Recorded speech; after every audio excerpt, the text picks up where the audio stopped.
বড় বড় গুণ 4 সেকেন্ডে করার আসল পদ্ধতি।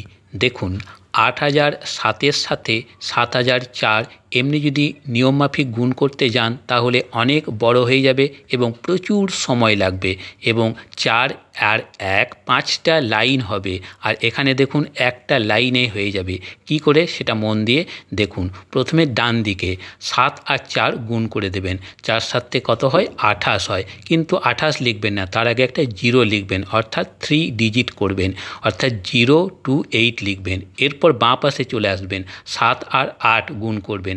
7 আর 8 গুণ করলে কত হয়? 56 হয়। এটা কিন্তু দুটো ডিজিট হবে, 56, এই জন্য সবুজ কালিতে দেখানো হয়েছে। দেখুন 56 আর 0 to 8। এরপর মাঝখানে আসবেন, মাঝখানে দেখুন ব্লু কালারে, সেই জন্য আলাদা করে দেখানো হয়েছে। মাঝখানেরটা যখন লিখবেন 81, 081 যখন লিখবেন তখন কি করে লিখবেন? কোনাকুনি গুণ করে নেবেন। দেখুন 4 8 32, উপরে দেখানো হয়েছে সবুজ কালিতে 32। এরপর এই কোনাকুনি গুণ 7 7 49, এটাও সবুজ কালিতে দেখানো হয়েছে 49।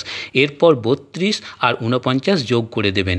32 আর 49 যোগ করলে হয় 81, কিন্তু এখানেও 3 ডিজিট হবে, অর্থাৎ 081 লিখবেন। এই জন্য ডান পাশে লিখে দিয়েছি কোনাকুনি গুণ 32 + 49 = 081 মাঝে বসবে। ব্যাস, গুণফল একেবারে রেডি। আচ্ছা, অন্য যদি সংখ্যা নিই তাহলে কি হবে? একই পদ্ধতি হবে। দেখুন এখানে 6002-এর সাথে 9008 গুণ, একই পদ্ধতি। প্রথমে ডান দিকে 8 2 16, 16 লিখেছি, তার আগে একটা 0 বসিয়ে নিয়েছি 3 ডিজিট করার জন্য। এরপর বাঁ দিকে 6 9 54, এটা কিন্তু 2 ডিজিট, মনে রাখবেন। এরপর মাঝখানে 3 ডিজিট, আবার 66 লিখেছি। কি করে? কোনাকুনি গুণ করে তারপর যোগ। 6 8 48, এইদিকে 9 2 18, 48 আর 18 যোগ করলে হয় 66, তার আগে একটা 0 বসিয়ে নিয়েছি, গুণফল রেডি। বন্ধুরা, এই ধরনের শিক্ষামূলক এবং জ্ঞানমূলক ভিডিও নিয়মিত দেখার জন্য চ্যানেলটিকে সাবস্ক্রাইব করে রাখতে পারেন, আর ভিডিওটি ভালো লাগলে প্লিজ লাইক করবেন।